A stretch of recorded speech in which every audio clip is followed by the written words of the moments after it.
भारतीय रेल के सफर के दौरान ट्रेनों की लेट लतीफी आम बात है, लेकिन आपको ये जानकर हैरानी होगी कि एक यात्री ने 3 घंटे ट्रेन लेट होने की वजह से रेलवे को कटघरे में खड़ा कर दिया और लंबी लड़ाई के बाद यात्री को उपभोक्ता फोरम से न्याय भी मिला है।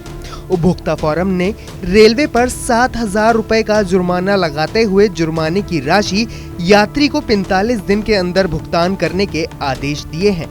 दरअसल जबलपुर निवासी अरुण कुमार जैन ने ट्रेन की लेट लतीफी को उपभोक्ता फोरम में चुनौती दी थी, जिस पर उपभोक्ता फोरम ने यात्री के पक्ष में फैसला सुनाते हुए रेलवे पर जुर्माना लगा दिया।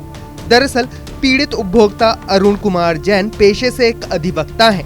उन्होंने अपना पक्ष खुद उपभोक्ता आयोग के समक्ष रखा था। अरुण ने अपनी याचिका में बताया था कि उन्होंने 11 मार्च 2022 को जबलपुर से हजरत निजामुद्दीन नई दिल्ली के लिए स्पेशल ट्रेन की यात्रा की थी। ये टिकट उनके भाई राजेश जैन ने 5 मार्च 2022 को ऑनलाइन बुकिंग की थी और उनकी बुकिंग 3rd AC में थी, जिसका किराया 1293 था। 11 मार्च को ट्रेन का टाइम दोपहर 3:30 बजे जबलपुर से था और 12 मार्च की सुबह 4:10 पर हजरत निजामुद्दीन स्टेशन पहुंचने का समय निर्धारित था, लेकिन ट्रेन अपने तय समय सीमा से करीब 4 घंटे लेट थी। इस देरी के कारण यात्री को अपनी अगली कनेक्टिंग ट्रेन, जो कि देहरादून के लिए सुबह 6:45 बजे थी, नहीं मिल सकी। उन्होंने अपनी शिकायत में ये भी बताया कि उन्होंने 3 घंटे का पर्याप्त समय दोनों ट्रेनों के बीच में रखा था, जिससे यात्रा में कोई दिक्कत न हो, लेकिन रेलवे की सेवा में कमी के कारण उनकी यात्रा सफल न हो सकी।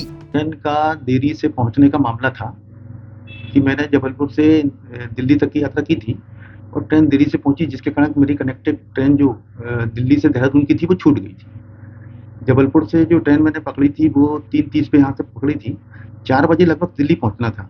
वहाँ से मेरी कनेक्टेड ट्रेन थी दिल्ली से देहरादून के लिए, वो वहाँ 6:45 पे थी, लेकिन वो 7 बजे पहुँची। 7:15 बजे जो ट्रेन पहुँची यहाँ से जबलपुर वाली, उस कारण वो ट्रेन छूट गई, जिसके कारण मेरे को नुकसान हुआ। तो मैंने सेवा में कमी के आधार पर मामला कंज्यूमर कोर्ट में प्रस्तुत किया। कोर्ट में रेलवे वालों का जवाब बड़ा महत्वपूर्ण। रेलवे वालों का जवाब यह आया कि कोहरे के कारण ये डिले हो गई और विभिन्न कारणों ने ली, एक टेक्निकल प्रॉब्लम का भी बात करी, लेकिन कोर्ट ने पाया ऐसा कोई भी डॉक्यूमेंट देने में रेलवे वाले असमर्थ रहे। कोई भी दस्तावेज उनका रिकॉर्ड में नहीं था जिससे वो सिद्ध कर पाते कि कोहरे के कारण या टेक्निकल प्रॉब्लम के कारण गाड़ी देरी से पहुंची। तो कंज्यूमर कोर्ट जबलपुर ने उसको रेलवे की सेवा में कमी मानते हुए जो मेरी कनेक्टेड ट्रेन का किराया था दिल्ली से देहरादून तक का, वो वापस दिलाया। साथ में 5,000 रुपये मानसिक प्रताड़ना का, 2,000 रुपये कोर्ट का खर्चा, ऐसा करके एक बहुत जन उपयोगी और राहतकारी आदेश कंज्यूमर कोर्ट जबलपुर ने पारित किया। फोरम ने रेलवे को आदेश दिया कि वो 803 रुपए 60 पैसे की टिकट राशि, मानसिक पीड़ा के लिए 5,000 रुपए और मुकदमे का खर्चा 2,000 रुपए का भुगतान करें। यदि 45 दिनों के भीतर राशि नहीं दी जाती है तो 9% वार्षिक दर से ब्याज का भुगतान भी रेलवे को ही करना होगा। ये फैसला यात्रियों के हित की सुरक्षा की दिशा में एक महत्वपूर्ण कदम माना जा रहा है।